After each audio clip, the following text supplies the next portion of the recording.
In this episode, we meet Rory Lamont, who is a Scottish international rugby player and the co-founder of renowned Caim Wellness Retreat. This is a roller coaster of an episode. It is the highs and lows of becoming a professional athlete, how to get through that, the mindset, to the real lows. Rory is so vulnerable and he discusses taking a psychedelic called Iboga and that journey, that spiritual awakening and the value that he gets from that. Obviously, we don't recommend any sort of drugs. It's his story and it is an incredible episode. I am so excited for you to hear it. Without further ado, let's welcome Rory Lamont. Okay, so I wanted to start at the very beginning of your rugby journey, if that's possible. Yeah. So I wanted to know a little bit about whether rugby was always your passion and whether that was something that you thought you would get into. Initially, I wanted to be a footballer, and I was really into football, and I was quite talented. I mean, I was very talented. I remember like Notts County, who were in the Premiership at the time, were inviting me for trials, but my family just weren't into football at all. Okay. And I ended up getting kind of like just encouraged to start playing rugby. So I kind of got dragged along to the local rugby club when I was 11 years old. I was kind of getting dragged along. I don't think I was keen to go, but I was just told like you're doing it. And as soon as I had my first training session and played my first game, I just fell in love with it. And for a couple of years, I was trying to balance doing the football. I was playing for like a couple of football teams and the rugby team and the school football team. And at a certain stage, a few years after doing that, I just had to make a choice. And just with the family allegiance to rugby, that took precedent. How did that feel? Did you really want that, do you think? Do you think you wanted to be a professional rugby player at that time then? I think soon as I experienced rugby and really enjoyed it, and kind of recognized that I was good at it. So it went. My desire went from wanting to be a professional footballer to being a professional rugby player. And did you believe that you could make it as a professional rugby player then? Yes, I did, and really importantly, so did my parents. Which like particularly my stepfather Jeff. He had a huge impact in installing that kind of self belief. But the entry into over the years, the entry into the professional game, it wasn't easy, and certainly even at the the age group stuff where you start to get the representative stuff at county and like Midlands, and then you get into the national level. Sort of 16 years old, I wasn't getting selected for the county. So even though I felt like I had the talent, it definitely the fortune wasn't favoring me. And of course, at different stages of development, when young boys hit puberty at different ages, has a big impact on just how you progress at the younger age groups. And I was probably definitely a bit of a late developer. That had an impact. I mean, certainly it was. I was so desperate to like get recognized and get to the regional representative levels, just playing for Leicestershire, and you're some of the other players that were in my arena were getting selected for like Leicester Tigers into their academy, and that was Leicester Tigers were the team that I kind of supported, and so I had that deep desire to get to that level, but just maybe wasn't hitting wasn't either getting recognized or wasn't at the level that was that would get me into the academy. So I had to wait a little bit longer before that happened. And how do you then navigate that in your mindset? How are you looking at that? If you go back to that time, obviously you've said that you had that mentor and that mindset was there, but how are you processing it?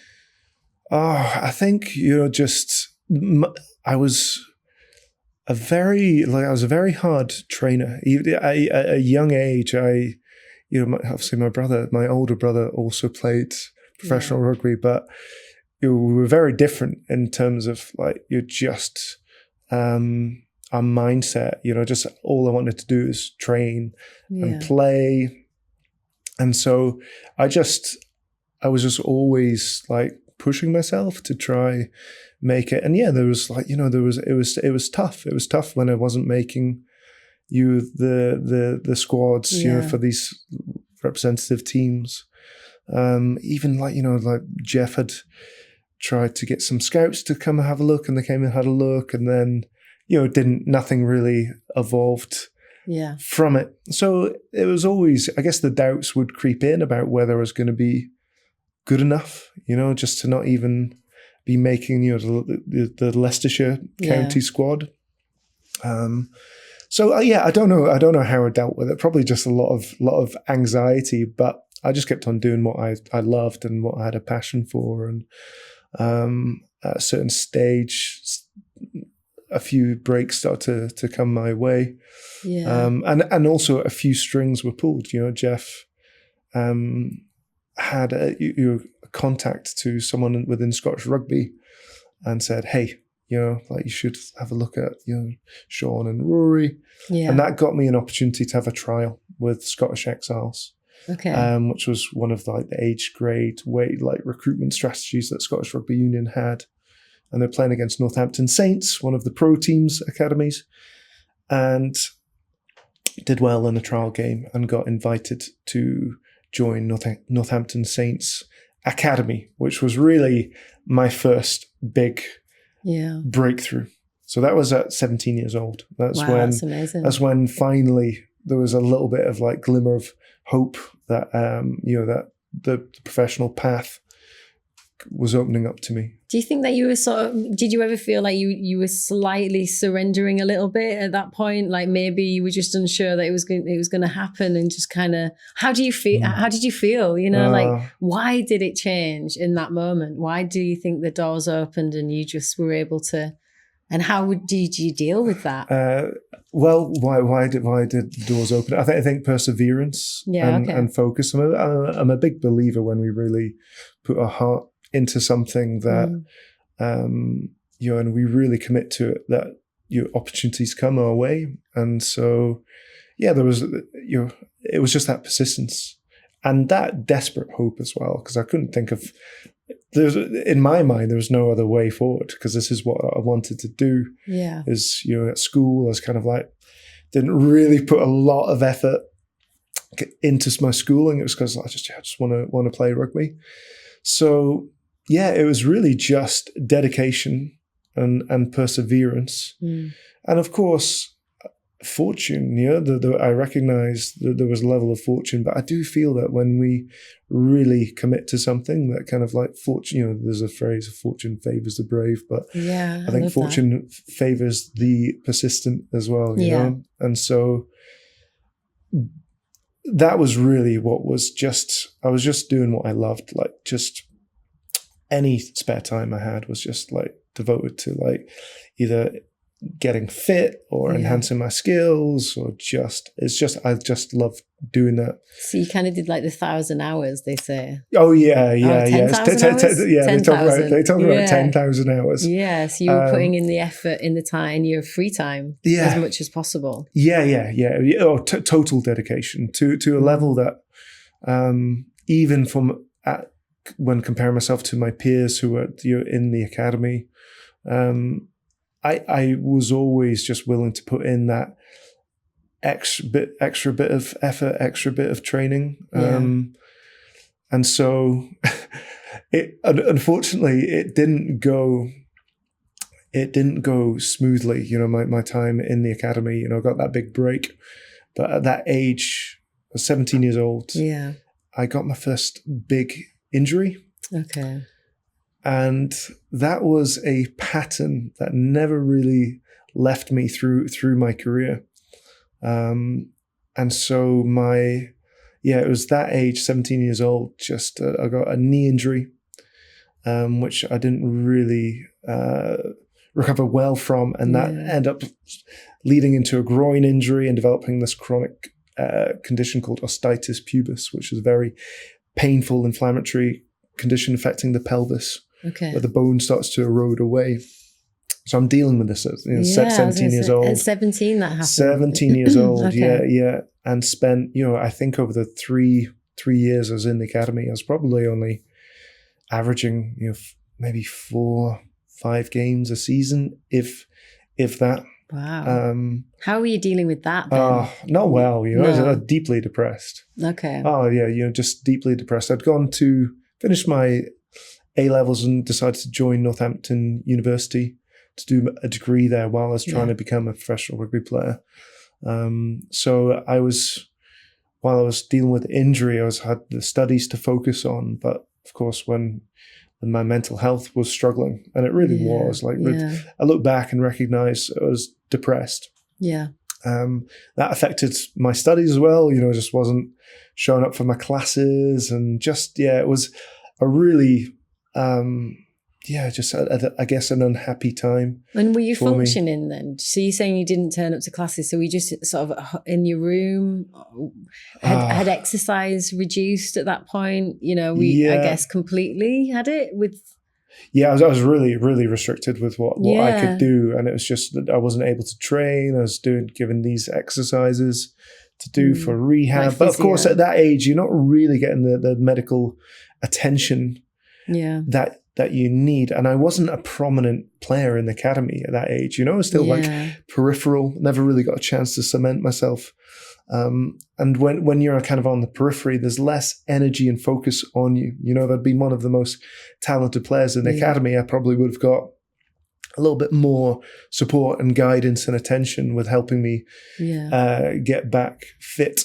It was a really difficult time, and ultimately, there was an opportunity. When I was 20 years old, an opportunity came after years, a couple of years of being solidly injured. An opportunity came where I was getting selected for the second team, for the senior team. It was the seconds, and it was against the local rivals, Leicester Tigers, and there was loads of international players. All the England players and Scotland players were going to be playing, and I was selected to play. And I blew my chance in a big way.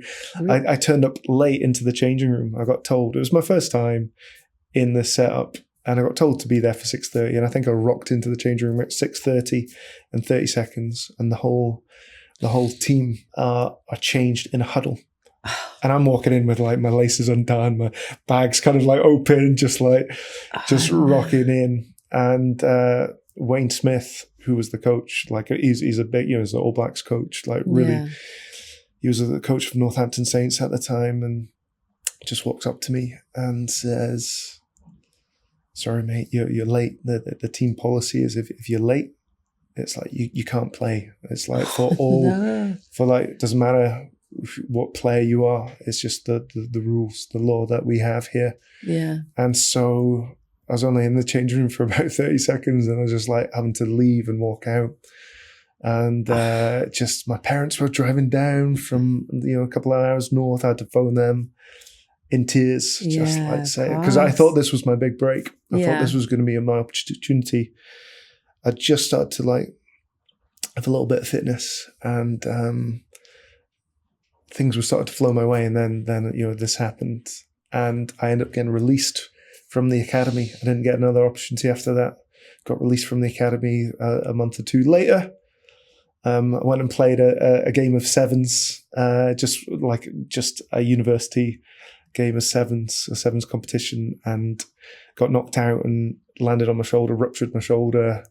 Had to have, ended up having surgery. I was released from the academy. I had 1 year of my degree left. And I just slept into the darkest space, really. I remember crying myself to sleep at night, just feeling so lost. Kind of stopped turning up for my lectures and things like this. Completely understandable though, that situation when you hear that. I mean, did anyone step in at that point and say, "Look, No. I don't think anyone knew well, certainly my parents didn't. I don't think anyone knew how much I was struggling. I had like housemates. You just put on a brave. I was putting on a brave face at the time. Scared to reveal just where I was at. But yeah, just all the dreams, basically the dream that I had held for so long. It was like falling away. Totally smashed. Yeah. And here I am. Can't even. I couldn't do any sport. I was basically out for that year with the shoulder injury. Took a long time to figure out what was going on and to get the surgery done. And yeah, but while I was having that nightmare year, thinking, well, my dreams are over, my brother was having his debut season with Glasgow Warriors, which is one of Scotland's professional teams, and he actually got Player of the Season in his rookie season. And so, how do you deal with that? Oh, you know what? That was just giving me. First of all, I was absolutely buzzing for him. Like I was so happy for him. And it was also like there was a little thing saying, "Wow, look at him! He's doing it. Yeah, if he can do it, you can do it. You just you just need to stay fit." Yeah. And so I finished my degree, and I thought, if I move to Scotland, I'll ask Sean if I can come stay with him. Yeah.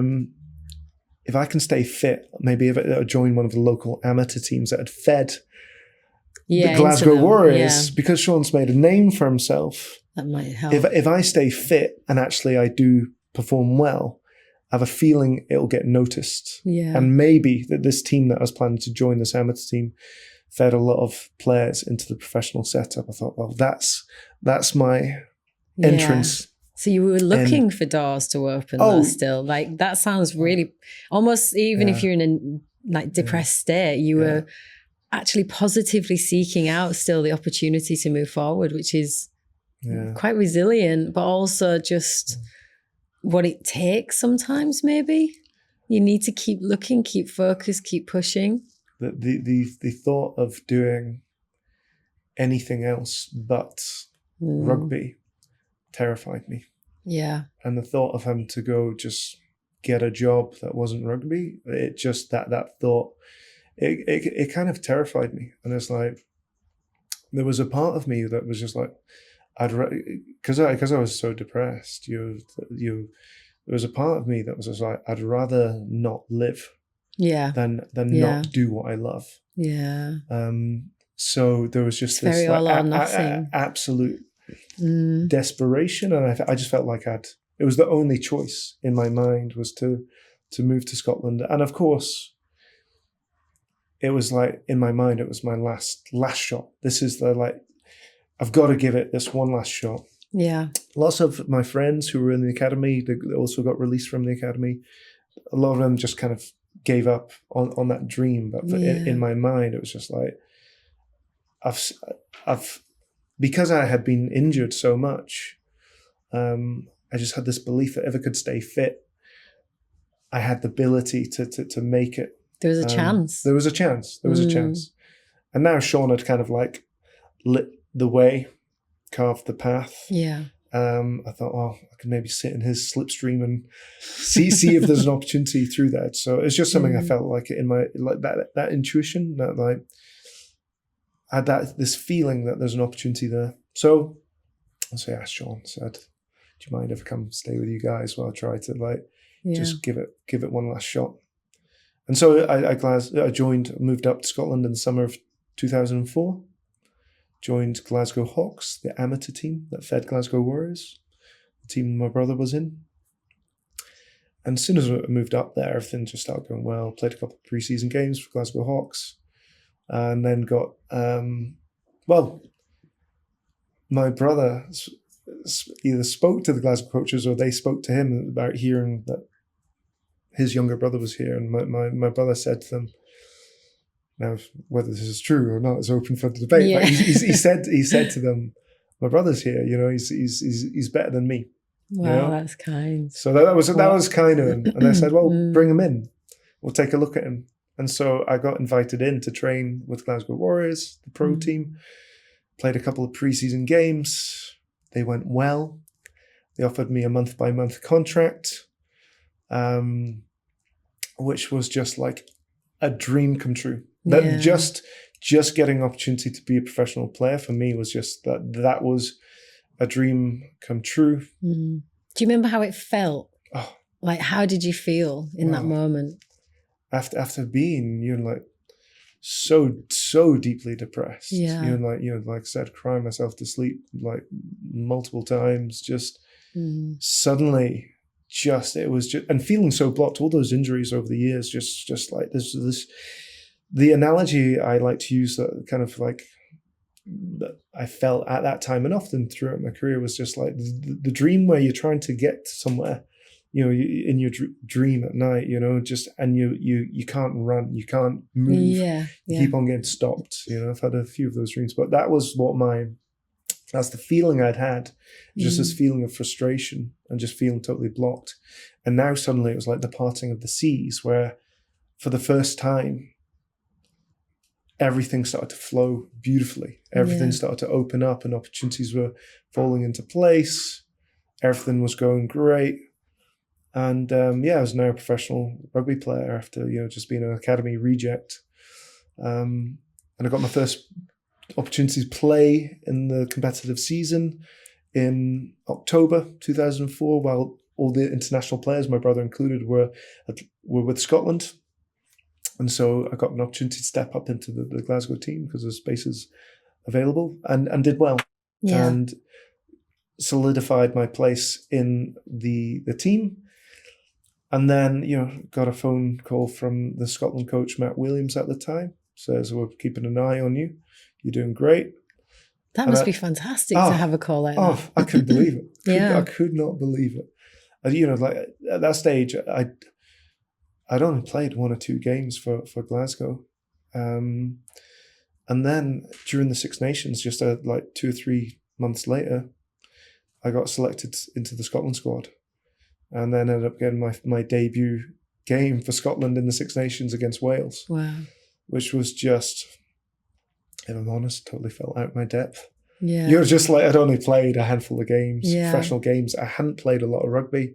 Yeah. Even in the academy years at Northampton Saints. So I wasn't very I wasn't very experienced, very green.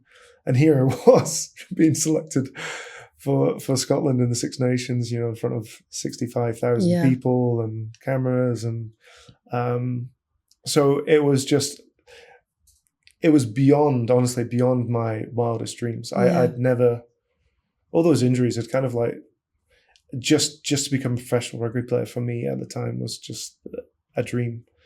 I hadn't actually, thought, I would become a Scotland player. I'd obviously always hoped, but of course. To be thrust so quickly into that arena was a shock to the system. A little bit scary. Well, I mean, very scary. Yeah. But also incredibly exciting, and just like on cloud 9. I just couldn't believe how beautifully everything was going for me. And did you have then any sort of mindset coaching or any sort of mindset, like, because it sounds like that's what you needed at the time. You needed someone to kind of work internally to say, you're in the, realistically, you had been training so hard for so long. It was like a moment that you actually deserved. But it's interesting that at that time it felt a little bit like, oh my gosh, this is just I'm a bit out of my depth almost. Yeah, in with the Scotland team, they did. I can't remember which stage they had it. They did bring in like kind of psychologists and performance coaches, mental performance coaches. If I'm honest, those I always just was like, I found it. I mean, having said that, even though I was kind of very dismissive, and I would feel, to be honest, at the time, the general consensus with a lot of guys, there was only maybe a small number of guys that really took up those opportunities to tap into that wisdom. I think certainly myself and a lot of the other players were a little bit dismissive of it. I think there's been a big change in the mentality. I would just say there's a consciousness of humanity over about mental health and like mental function and mindset. And I feel like things have changed a lot over the last couple of decades. Are you surprised at yourself for not wanting to do that? Like how you feel about, like now, would you think that's what you needed? Oh yeah. Oh, for sure. Yeah. Looking back, bringing absolutely how to deal with the nerves, what to focus on. Yeah. I mean, it would have been incredibly beneficial. But yeah, just maybe just didn't have the awareness or the maturity at that stage to tap into that wisdom that was being shared. And it was always, it was just, the intensity of the experience with rugby. Sometimes when you get an opportunity to like switch off, instead of doing some one-on-one work with the psychologist, whatever, you just want to like kind of like switch off a little bit. But yeah, just probably didn't have the maturity at that stage to be able to like take advantage of that sort of help with the mental health. Do you think it would have changed anything, like any outcomes? Oh, I mean, I'm a huge believer in any change, positive change in the mind has a profound impact on what happens in our external world. So I have no doubt that like learning to get a better understanding of how to work with the mind and how to enhance performance through focus and exercises, I'm sure it would have absolutely helped. The thing that really, the most challenging aspect of my career was really just navigating the injuries. Yeah. And even once I became a professional rugby player, it was amazing. I managed to have the career that I did. It was like 9 years in the professional game. Yeah. Given how many injuries I became an expert at rehabilitating myself from injuries, like coming back from injuries. How many injuries did you have in that time then? I can tell you how many surgeries I had in my 9-year career. I had 13 surgeries. Wow. Goodness. And that's of course just a fraction of the injuries that I was getting, because there's lots of injuries that didn't require surgery.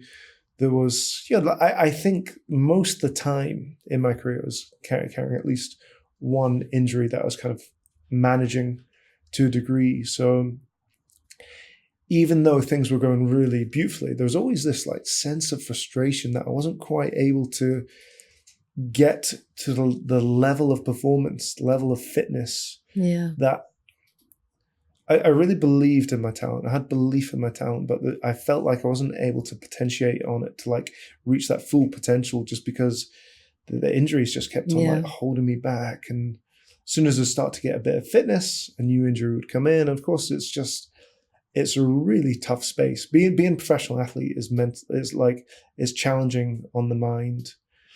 And as a professional athlete, being injured, it's the worst place. Worst place to be. Like it's the worst thing that can happen to you as a professional athlete is to be out injured, because it's just it just holds you back from being able to do exactly what your heart wants to do. The Jolly Soul podcast is a place to make your soul feel good, and we want to bring you the best possible content. The way to help us do that is by clicking the subscribe button. It's our intention to bring you the best possible content to help improve your life and find your jolly soul. Just click the subscribe button and follow along for more. If you were able to go back now and sort of talk to your younger self to how to cope and how to deal with it, what might you say? I mean, it's such a tricky one, because when your heart is set on performance and it's not going your way, it's a really tough place to be. I think it's just focus on what you can control. Just like you just keep doing what you're doing and just be patient, and just appreciate all the beautiful things that are in your life. Yes, it's not going exactly the way that you would like, but just keep on counting the blessings and just meet each injury as an opportunity for growth and to refine things. And in a way, I was doing that, it's just, I had no choice, but just there was always this fear, I guess, that this injury, like I wouldn't come back from it. There's always this fear that this might be the injury that steals my career, or like, I don't recover fully from, so lose my ability to play. And it's just trying to focus, my advice, I guess, would just be focus on what you can control. The body will heal, just be patient, do what you can. Almost like go a bit easier on yourself, maybe, or what was really tough is often when you're out injured, particularly when you get repeated injuries, there start to be like, you start to hear murmurs, or people say to you, Rory's soft, he's just a bit, or he's injury prone, he doesn't have the mental toughness. He and even coaches, quite questioning. Multiple times I had coaches questioning, like, does he even want to play? And it's that's really tough when you really, I was so committed and so dedicated. When you're given everything and just your body's just not quite there yet, and that there's pressure being exerted on you to return. One thing I was always cautious of is returning to play prematurely, because there's a lot of pressure from medics, but mostly from coaches. If they see you as a valuable player and they want you back, they will be pushing you to come back. Yeah. And I saw so many times, so many times, players getting rushed back before they were ready and then re-injuring themselves. So that was something I always was making sure that I didn't want that to happen. And I knew I was a good player, but I didn't think I was good enough that I could play injured and still play well and play better than my teammates. So I didn't have that level of, I would say, kind of arrogance. The last thing I wanted to do is play injured and let the team down, and just do myself and the team a disservice. So when you get a lot of pressure from coaches and things, it's tough, and that's the toughest bit, when people are questioning your work ethic, or when people are questioning my work ethic. It's already a tough place to be, being an injured athlete. But when you've got people like questioning whether you even want to be there or get back, that adds a more challenging layer. And just having that like reputation as being soft as well. That is, the rugby environment is not a place where you want to have that reputation, No. But all my injuries were real injuries. They're big, like broken bones and snapped ligaments, and so. It's like you're justifying it. You don't need to. But for me, it was very clear that there were like significant injuries, but it doesn't, in that environment, it doesn't really count for much. If you're fit, you're loved. If you're not fit, the love was withdrawn quite often. That is really quite toxic. Oh yeah. I mean, there's so many ways that I loved my experience in professional rugby. I loved it. There was so many beautiful things. Yeah. But also, there was a lot of it that was toxic. Yeah. And actually started to erode my enjoyment of the experience. Sounds like. It was definitely eroding my mental health and physical health. It sounds like you lived in fear a lot with it. Listening to the things that you were saying, it sounds like there was a lot of fear driven. Is this going to end everything? Is it going to, it was like almost catastrophizing quite a lot, which is a difficult place to live in, because, it's the end of the world. It's black or white. It's interesting. It could become this self-fulfilling prophecy, just when we just keep on focusing on our greatest fears, Yeah. So it was just this, like, I felt like I was on a knife edge all the time, which was how injury prone I was. Just like, the next one could be the one that finishes my career. That's what I mean, It wasn't in my mind, at the forefront of my mind all the time, but it was always there at the background.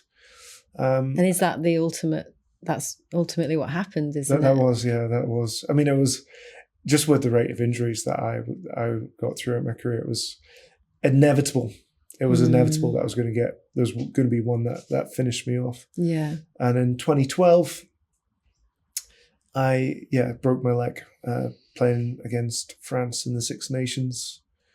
The But to be honest, there had been a deep concern long before that about the number of concussions I was having. At that stage, I think I'd been knocked out unconscious probably 8 or 9 times.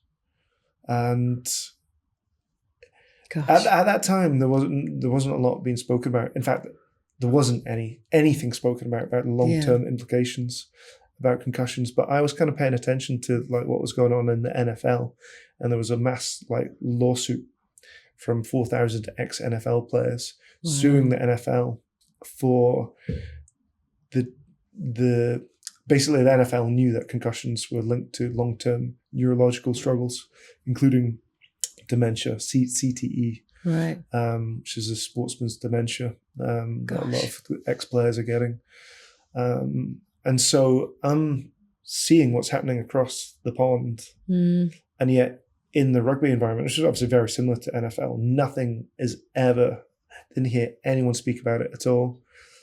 And I'd, just getting knocked out and then coming back 7 days later, playing another game of rugby. Gosh. All the tests expected. were, So I'd been entertaining the idea of like just, Rory, you should probably stop soon because like you don't know like the long-term repercussions of all these head injuries. And has that changed? No. Yes, it has. The awareness is totally transformed. And I actually, I played my part in that because in 2013, after a year of trying to get back fit, and my leg not healing the way it was supposed to, which was that 2012, 2013 was a really tough place, the toughest place mentally, because it was just this confronting of the what was the inevitable. Yeah. That my career was coming to an end, but it was an injury that I was supposed to recover from, but I never did. So in the end, my contract was terminated because I was out injured for a year. Gosh. Which is what they have in the when you sign small up. Print, yeah. The small print. You're out injured for more than 6 months. They can terminate your contract.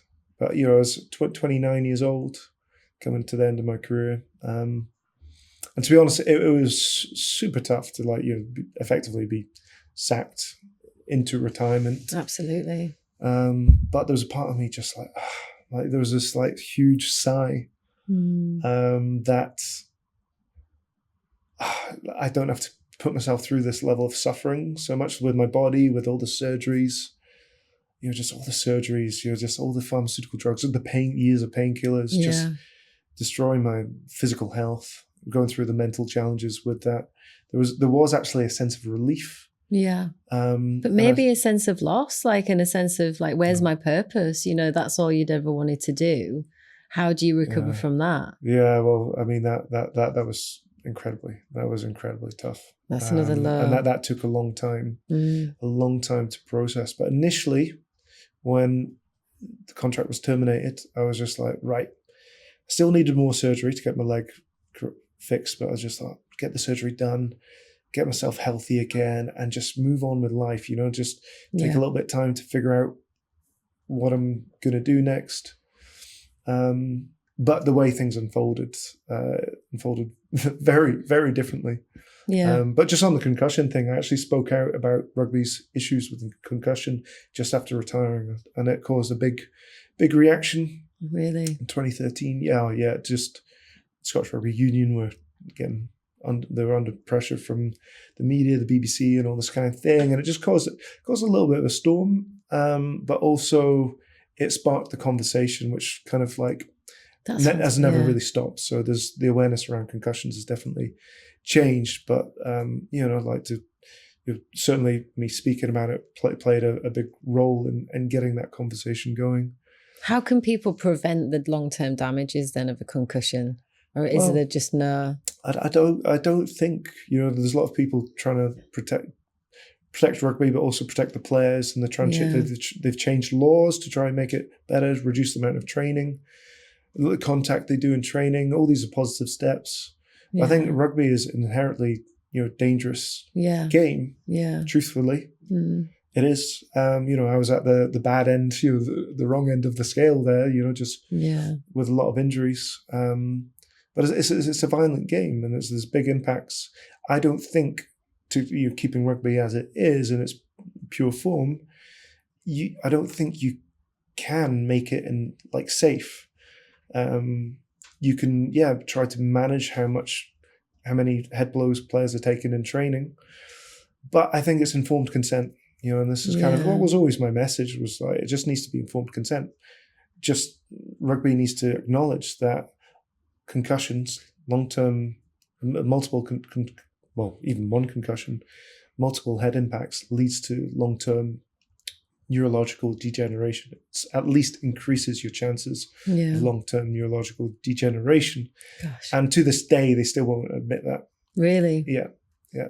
And so you need to make it. It needs to be informed consent. If it is just acknowledged officially, this is what happens. Then it's like, as a rugby player, you're making an informed choice about, okay, I'm going to play rugby. I love this sport. I'm willing to take the risk. Just like smoking, people still choose to smoke. Yeah. So, what would be the reason that they don't want to admit that? Then is it because it opens them up to liabilities? Yeah. If they say there's suggestions that the world rugby has known since the 1970s about the long-term impact of these head injuries, yet it wasn't widely disclosed. There's certainly enough evidence to know that repeated brain trauma can cause long-term problems, but it just wasn't spoken about at all. It didn't, in total, I was knocked out 10 times during my professional career, and not once did anyone mention about, say, Rory, you've had a lot of head injuries, you should beware that there could be problems in the future. Yeah. No one ever mentioned that. And it was never something I ever heard anyone speak about. It was just like, you get a head injury and it's treated like any other injury. Just, strap it up. Obviously, you can't strap the head. You can't see the injury. But you just pass a few, what they call cognitive tests, which are very, very easy to pass, even when you're concussed, and you get back on the pitch.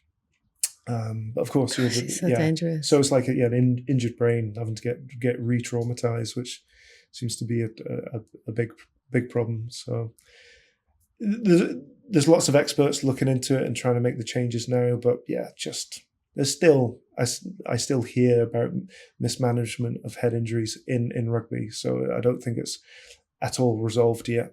And there's an ongoing thing. It's a shame, isn't it? It's not. Well, hopefully it changes, and it changes soon. And conversations like this, I'm sure, will bring awareness at least. Yeah, I mean, I don't think there's, even though the rugby, World Rugby doesn't really officially admit it, they're still debating the science. So this is the thing, they kind of debate the science. The science is pretty strong showing it. And there's a lot of experts out there showing the science absolutely is solid on the brain trauma and the neurological degeneration.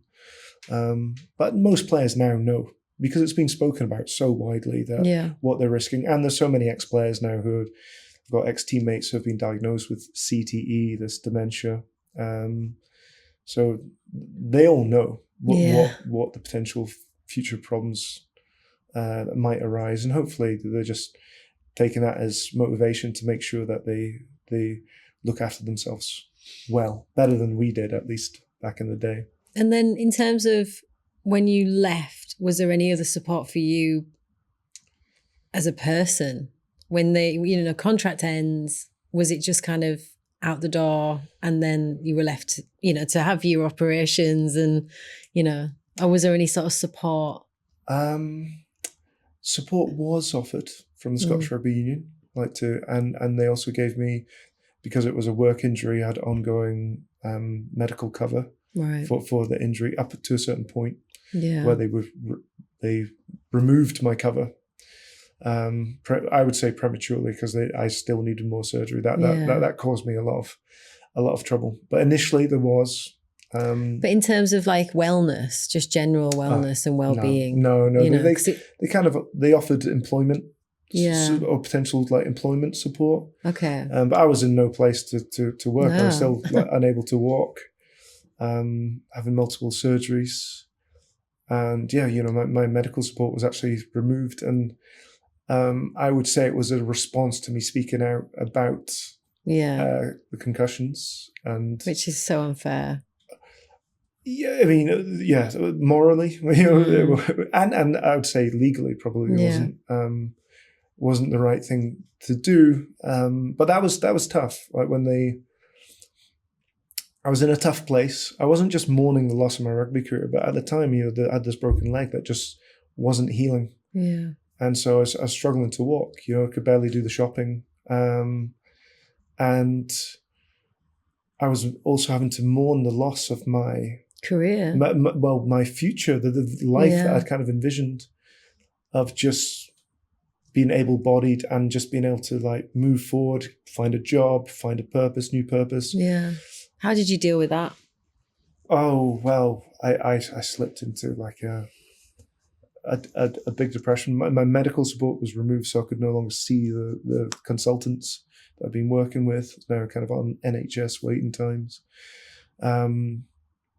And that really, that was a super painful thing. Yeah. When I was already felt like I was in a difficult situation. And I just, I had, after one of the surgeries, got an infection in my surgical wound. I was put on antibiotics. And this was around the same time my medical support was just being finished, like removed. Yeah. My digestive system basically stopped working as a reaction from the antibiotics. So I had this really difficult situation of like not being able to walk, and now I'm struggling to eat. Yeah. It's like one thing after another. It just feels like everything has just been one thing, and like dealing with that is just incredibly difficult. Like, well done for getting through that though. Like genuinely. Well, I mean, thank you. Yeah, it was the most challenging mental space and probably physical space I've ever been in. Like the collapse of my physical health, like grieving the loss of rugby, grieving the loss of any kind of meaningful future, dealing with a wide range of like kind of confusing and mystery symptoms. I was kind of like housebound and slipped into a very, very dark space, mental space, where the thought that kept on arising is just, if this continues for much longer, like I don't want to be here. Yeah. I just, no wonder, like in a sense, I mean, no one should ever say, probably shouldn't say that, but it just feels like at that point, it must have felt so bleak and so difficult that it's hard to have hope when everything seems to have been taken from you. So like, how do you cope with that? And like, what happened? Did someone step in? Did you find a way? What did you do?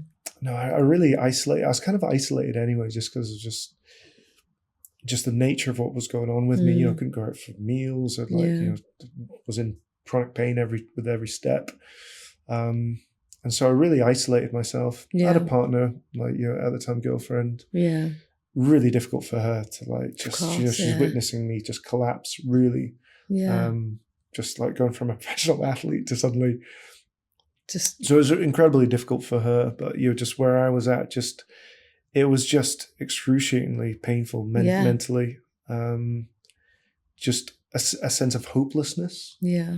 And just also just questioning how did I get here?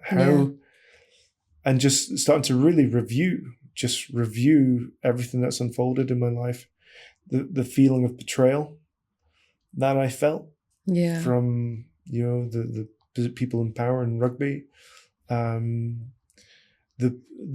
feeling of anger at myself, at like allowing myself to be in this position, not having navigated things, not made better decisions for myself. So there was this like turning the anger inwards as well.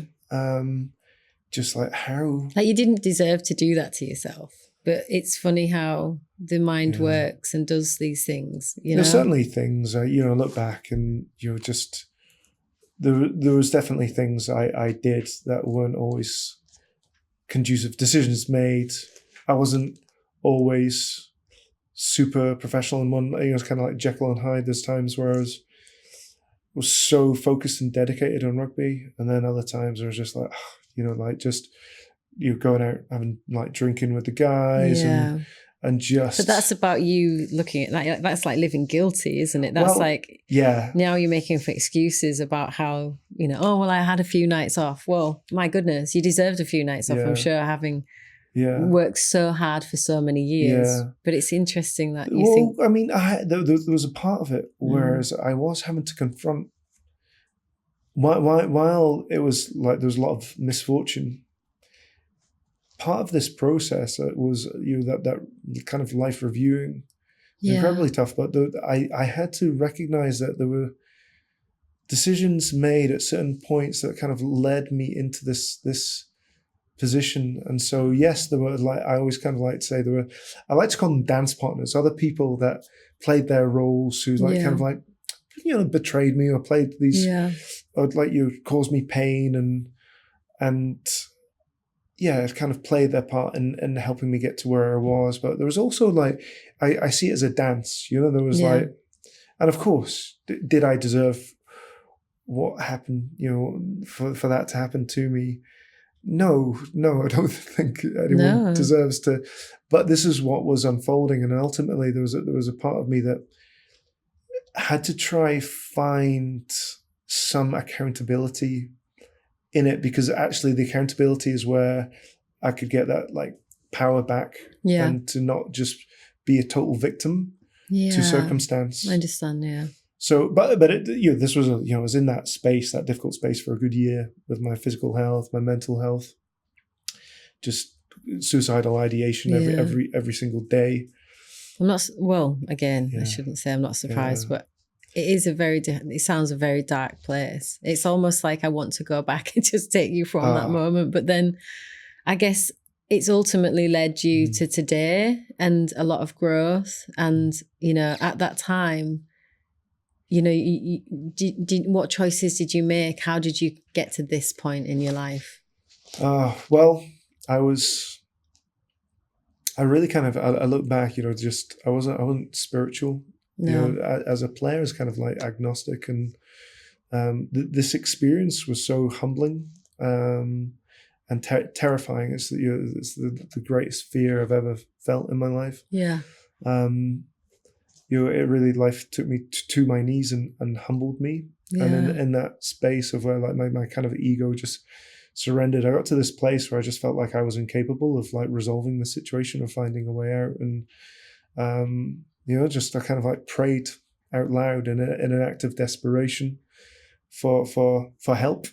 Yeah.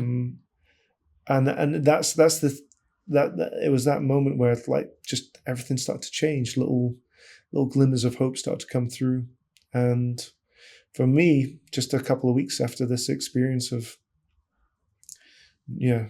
praying, calling out, and that prayer, by the way, was just like I said, didn't grow up religious or anything like that. No. But there was nothing else to turn to at this stage. The doctors, the medics, they had no answers. Nothing was working. All these mystery symptoms. I really was it felt like I was on my own, but yet I couldn't figure anything out. So it was just this default response in this this total hopelessness that maybe there is something. Maybe there is something that's going to listen and help. Something listening. Yeah. And so just that default response was just to ask for help. And I really see that as the moment where things start to change. And what really was a powerful thing for me was just a couple of weeks later, I heard about a very powerful testimonial from this guy who was on the Joe Rogan podcast about his experience with a very powerful African plant medicine called Iboga. It's a visionary medicine. And when he is giving this detailed experience, everything in my body was just telling me that this was something that was going to help me. Okay. And it was just that intuition, that body knowing. It was just I was kind of getting goosebumps going through my body, tingles, and there was just this knowing that I need this thing called Iboga was somehow gonna help me. And so I managed to find a place that's worked with this plant medicine called Iboga, a place in Costa Rica. Yeah. And got myself out there. And in the space of 10 days, had 3 ceremonies with this visionary medicine. And it was very, very transformational. Yeah. And it was deep introspection about who I am, what this life is, like the kind of. So were you scared to go and do that? How did you feel to go and do? I guess you were so hopeless that you just felt, I've got to try something. I just absolutely desperate, hopeless, and is it like a psychedelic kind of plant? Yeah, so like an ayahuasca kind of. Very similar to ayahuasca. Yeah, it's kind of like the African version of ayahuasca. It's had Iboga's kind of like that stern grandfather energy, and ayahuasca is known as Mother Ayahuasca. Okay. And so do you take it? Do you drink it? Do you like how it, what was the whole experience? It's the root bark of this tree.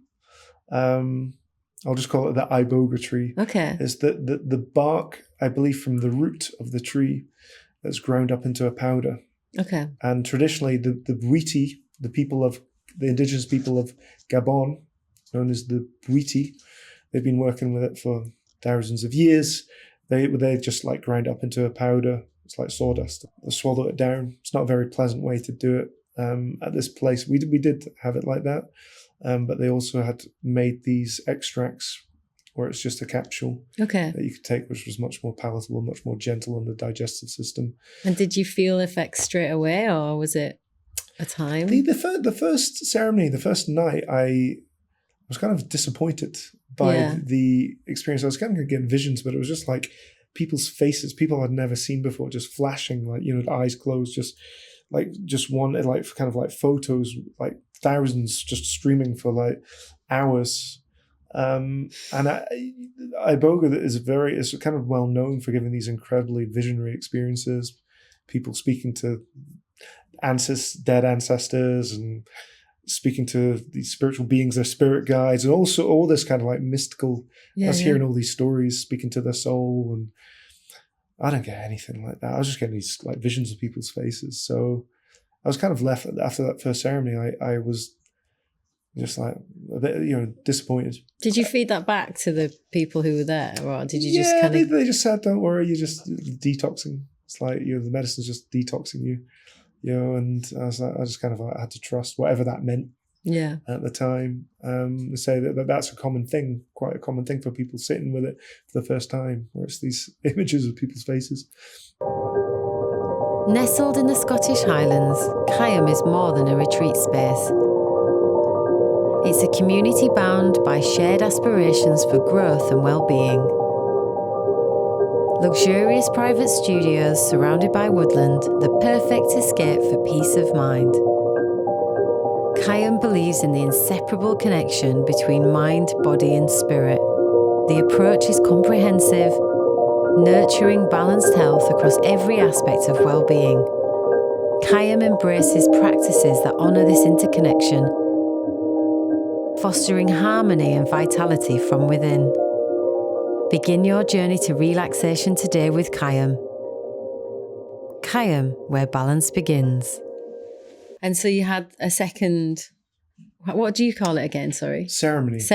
Yeah. So I had 3 ceremonies over the space of 10 days. Okay. And it's really the most impactful one for me was the second ceremony. And that's where everything happened that needed to happen. And it's really, it's not so much focus on anything on a physical level, but it's like internal, mental, emotional, and I would say spiritual. And so like some of what I'm about to share is your mystical, spiritual language, it's a visionary experience.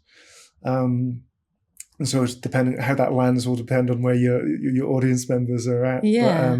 But, I'm just going to go into what my experience was. Yeah. And so the maybe an hour into the experience, after taking the medicine, we're still sat around the fire. You usually sit around the fire to begin with, and then once the medicine starts to kick in, you go to lie down, and you're basically lying down on a bed, on a mat, on the floor for the next 12 hours or however long it lasts. It lasts a long time. And so I was still around the fire, and this this message, an inner knowing that comes through, that's addressing something about my soul, that my soul is disconnected from my body. And the message coming through was referring to this. I had an accidental overdose of pharmaceutical drugs in 2012. Accidental. Yeah. And it made me very unwell. And it was kind of showing me this experience that had disconnected. My soul had disconnected from my body. And this is a revelation to me on multiple levels, because first of all, there was just this inner knowing that I am a soul. We have a body and we are a soul. And it was just like, there was no doubt in my mind. And it's like, oh, how do you know this? It's like, just when this comes through, it's like, it's delivered in a way that there's zero doubt. So that in itself is like, oh, wow, like that's an amazing revelation. But then to have this message come through about being disconnected, and that a part of the chaos I've been going through was this disconnection, and that loss in health and loss in flow in life, and this was like, for me in that moment, a very overwhelming and terrifying idea being shown to me. How was it shown? In what way? Like, could you for see me, that for some people, it is a very visionary experience. For me, it was less. While I was seeing visions, inner visions, for me, it wasn't really like that. It was just like an intuitive knowing of things, just like where. And it's like, well, how, if you've not had these experiences, it's really difficult to understand. It just sounds like your own mind's telling you the story. But when it lands in such a way that it's unlike anything else. It's just access to truth. And it's like you feel it. It's a total knowing, an embodied knowing. Mm. And so this was a really harrowing thing to be revealed to me. And that just put me on this, put me into a state of terror. And I was just like, oh, right, is this really what's happened? Is this how my life is going to be ongoing? Yeah. Because of the damage, what has happened here. And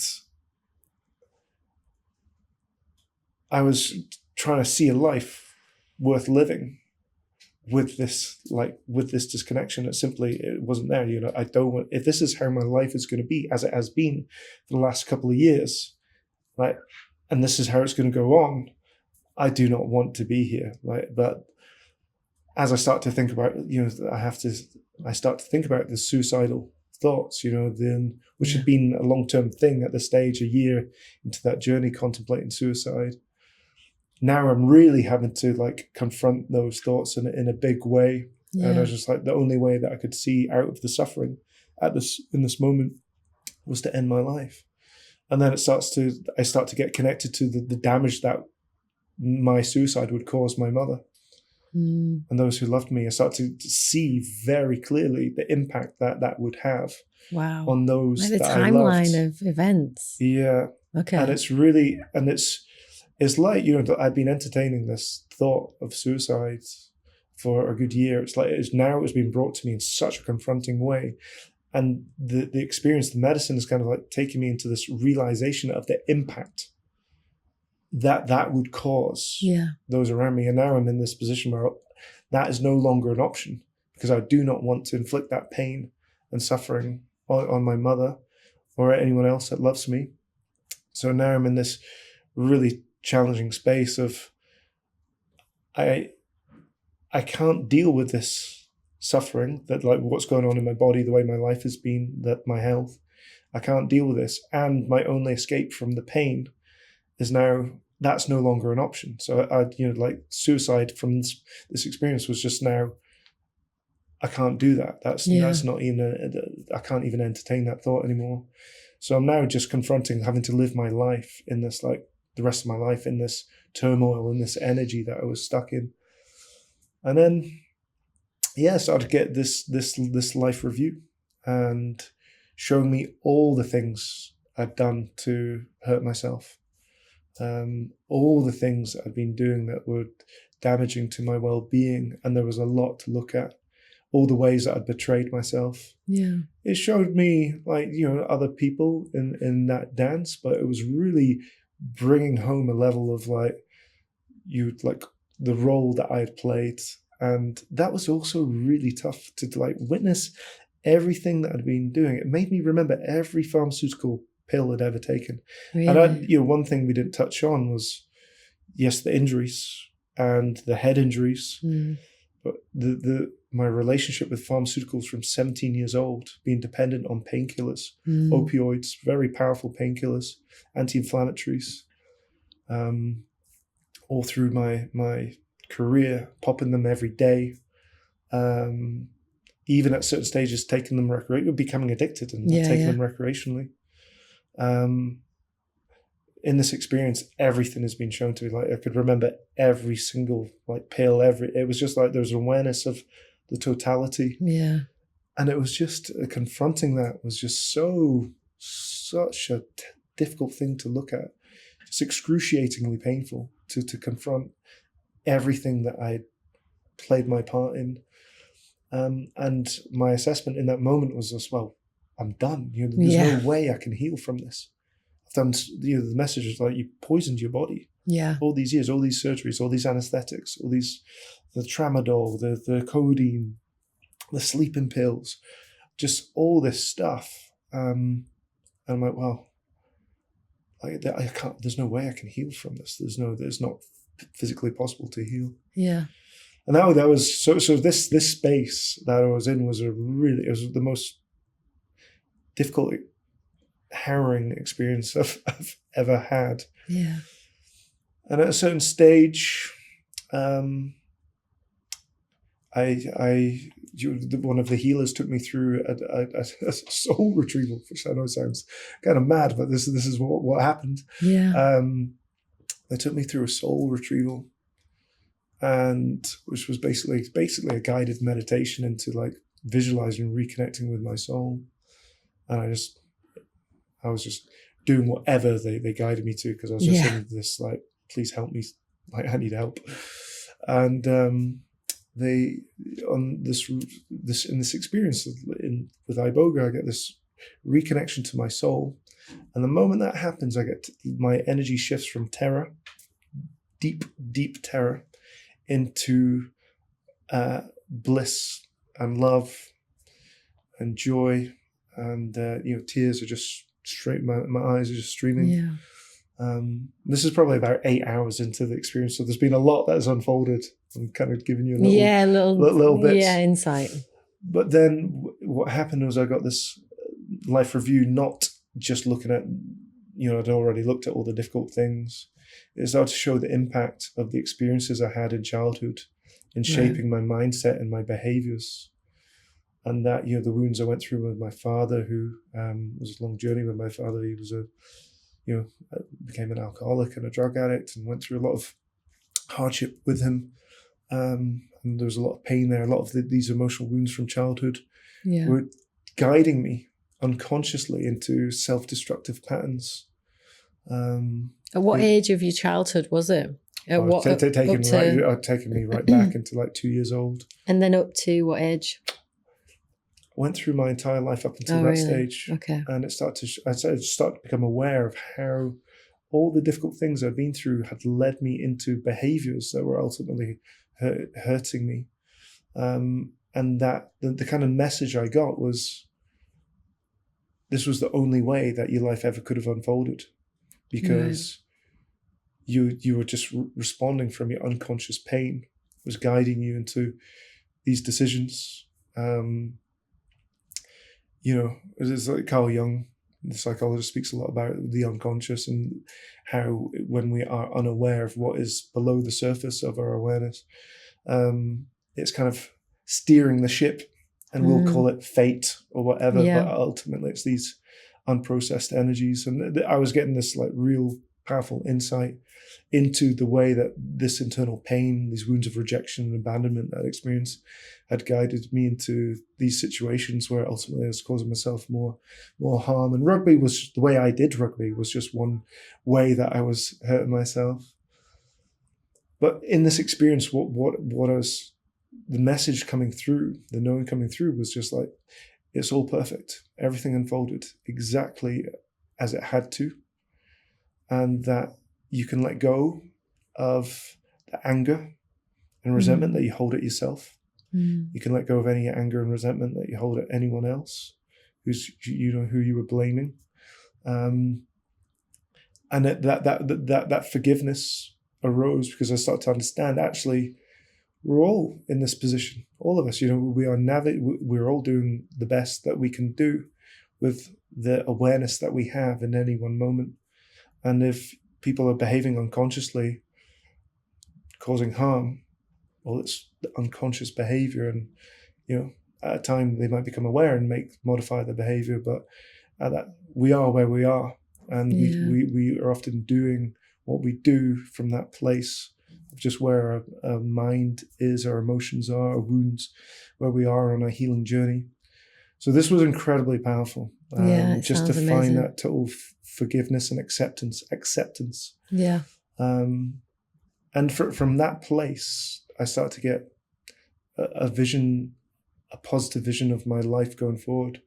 That I knew the message came through that you can heal. Of course you can heal. You can experience redemption. You can dedicate yourself to your healing, and you will heal. Yeah. You can undo the damage done, and start to move forward.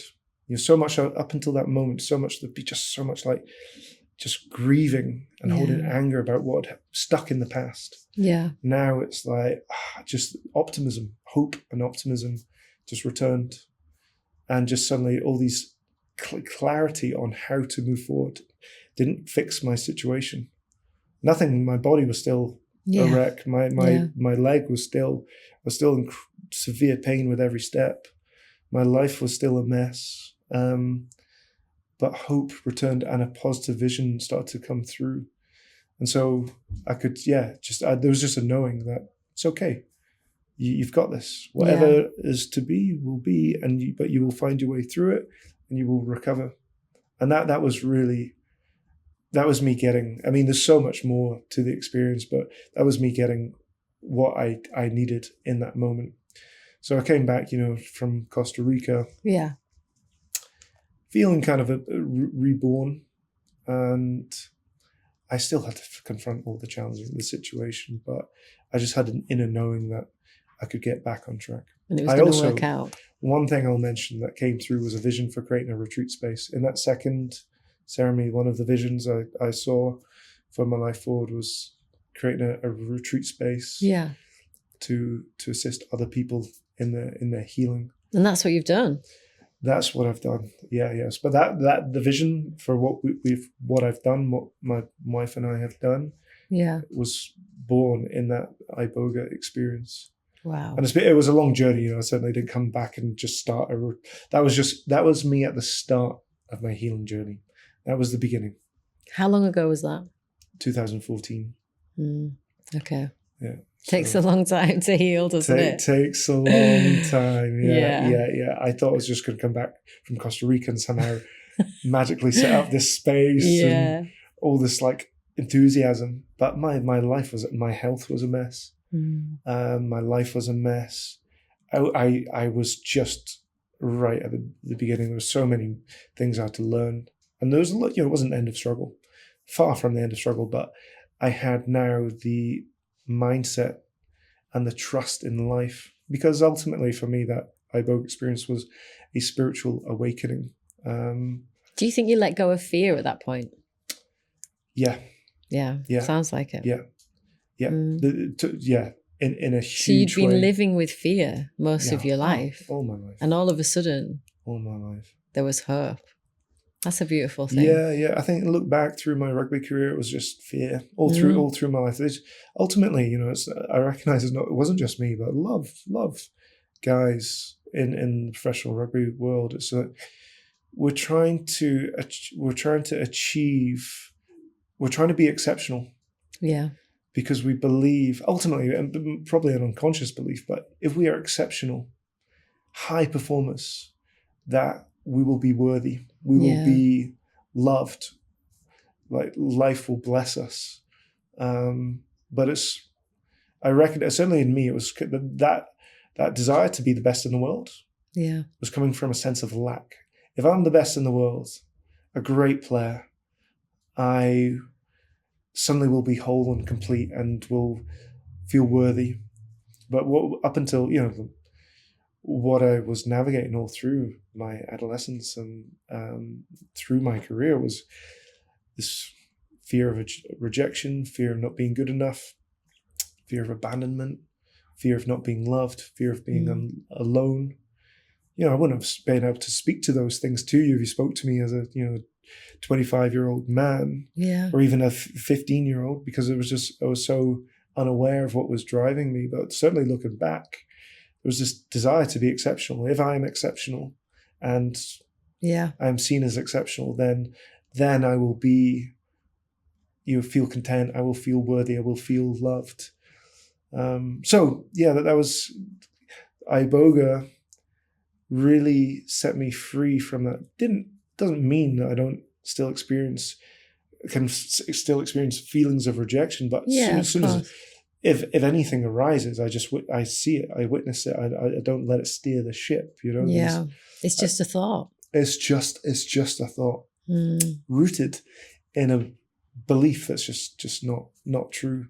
Yeah. And that Iboga, that connecting to my spirituality was coming into awareness that, well, life has before realizing I was a soul, that you're trying to find meaning in this cold, dark, material universe was tricky. Yeah. But coming into the realization that this is a spiritual reality, I am a spiritual being, and there's purpose to this experience, which I think is to be our authentic self, to be our loving, authentic self. And do you bring that within your retreats? Is that what you help people find? Ultimately, people come from. What do you want them to find? Oh, that's tell me. Whether they kind of, everyone's at different stages of the journey. Some people are just dealing with either mental health struggles or emotional health struggles, physical health struggles, and so I always take my experience and guide them in the best way I can. But ultimately, I believe that true healing at the deepest level, I think it has to come at a spiritual level. And that's something that, people are either ready for or they're not. And I think without cultivating that sense of connection to something greater, the suffering is going to continue to go. And the fear, most importantly, because this is a journey coming out of fear into love. That fear is always, when we think this is just a cold, dark, material universe, no matter what, the fear is always going to be there. Fear of annihilation at the end of your life. Your death is a scary thing. Yeah. So cultivating that feeling of connection to something greater, contemplating that as a reality, does liberate us from fear and to understand that there is purpose and meaning to this life. But that's something that we can't be told about. We have to come to that realization, often through some level of suffering. And that's how it was. Yeah, that's how it was. I think for me my biggest lessons have been with, definitely some sort of suffering. I do genuinely, like, you don't want to know, like, I don't want that to be the truth, but it somehow is, isn't it? You find, if you want to find those lessons in the struggles, the pain, the mountains to climb, you'll often find them. I feel like, it's like, I always think of, I don't know whether it is some sort of a proverb or something, but it's like the mountain, and it's like I could be popped on the top of the mountain by a helicopter, but if I have the journey and the struggle, the view at the top just seems so much better. I don't know if that is it probably is. I've probably read that somewhere, but I feel that in my soul that you need to go on the journey to appreciate the beauty that life actually does have. Oh, so true. So true. I wouldn't change. I wouldn't change anything. And I've made a lot of mistakes. Yeah.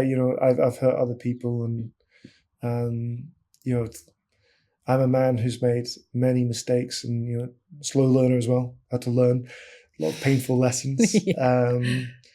But ultimately, the gift I feel I have now to support others is that I've made so many mistakes and been through a lot of pain and suffering. There's not usually, when people are coming looking for support to Caim or a retreat space, they're going through something that I can relate to and give them guidance. And you asked whether it's always this journey back to like that kind of like soul aspect. I would say yes. Sometimes it's delivered in different ways, just depending on where they're at. But I really believe that's what our true healing is, a journey of. I just try to take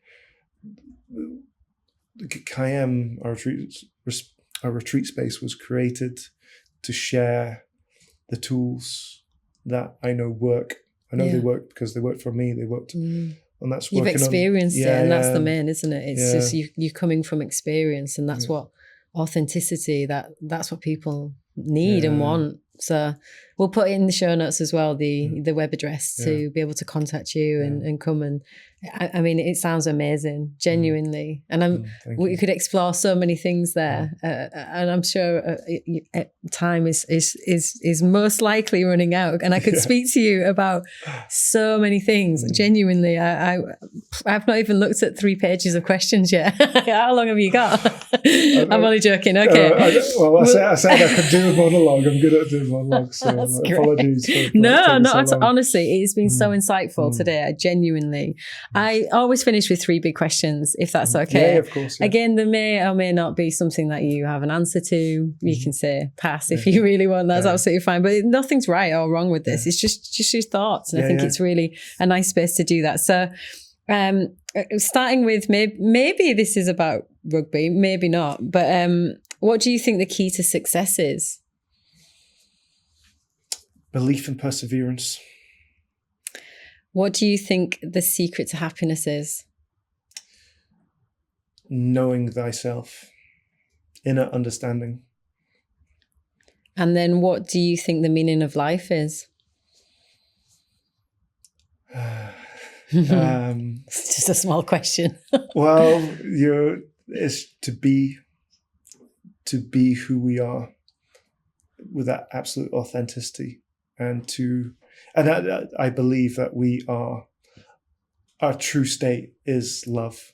And I believe we are to be here as love. To be love, to be in our absolute authenticity as well. So that's be yourself. Yeah, I love that. That's really just nothing. We can get caught up with the great things that we're supposed to achieve in life, but ultimately, I believe this experience is about coming home to who we truly are and peeling back all the things that are not who we are, and that's our limiting beliefs and the emotional wounds, and so.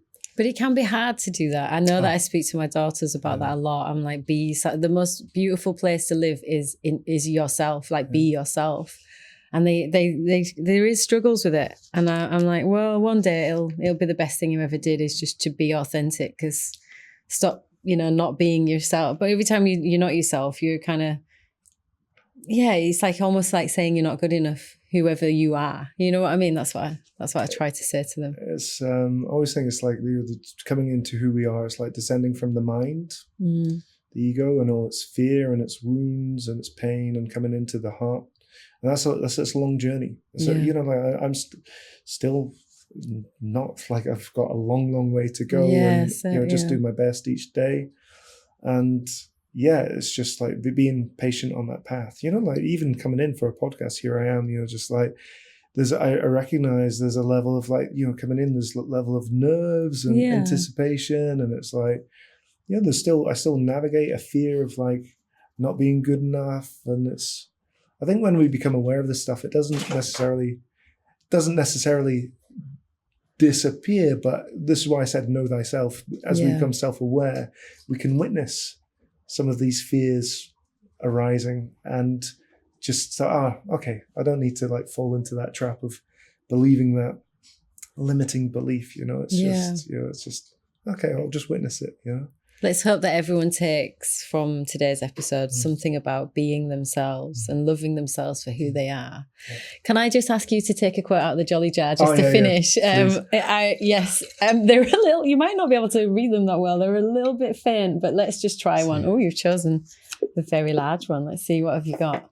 If you can read it. If you wake up today in difficulty, know that this is not about you. That this is just a situation, and a situation can change. Lovely. Thank you. I hope beautiful. Beautiful. Wonderful. Well, thank you so much. I just want to say thank you so much. Genuinely, we could probably have spoken for another at least 6 hours. But we'll save that for another time. Yeah. The Jolly Soul podcast is presented solely for general informational, educational and entertainment purposes. The use of information on the podcast or materials linked from the podcast or website is at the user's own risk. It is not intended as a substitute for the advice of a doctor or qualified professional. Users should always seek medical advice if needed.